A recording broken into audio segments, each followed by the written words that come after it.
14 राज्य और 65 सीटें मुस्लिम वोटरों को साधने के लिए क्या है बीजेपी का मास्टर प्लान।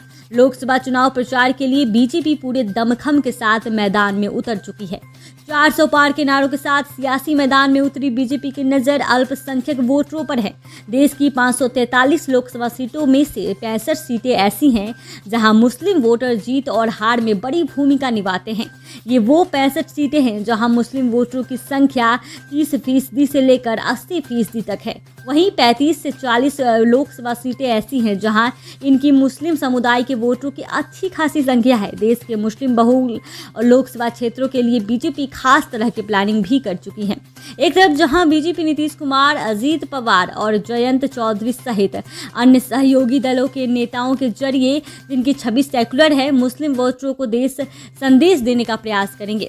वहीं दूसरी तरफ बीजेपी कार्यकर्ता बूथ स्तर तक जाकर मुस्लिम मतदाताओं, खासकर मुस्लिम महिलाओं का वोट सुनिश्चित करने का प्रयास करेंगे। बीजेपी नेताओं का यह मानना है कि अब तक सिर्फ बीजेपी को हराने के लिए वोट करने वाले मुस्लिम वोटरों को अब यह लगने लगा है कि बीजेपी को लगातार तीसरी बार केंद्र की सत्ता में आने से रोकना संभव है नहीं, लेकिन इसीलिए अब मुस्लिम वोट भर भी मोदी की जीत में भागीदार बन सकते हैं। ऐसे में बीजेपी को लग रहा है कि इस बार मुस्लिम सीटों पर बीजेपी का वोट प्रतिशत बढ़ेगा। इसके लिए वो प्रयास भी तेज कर दी हैं।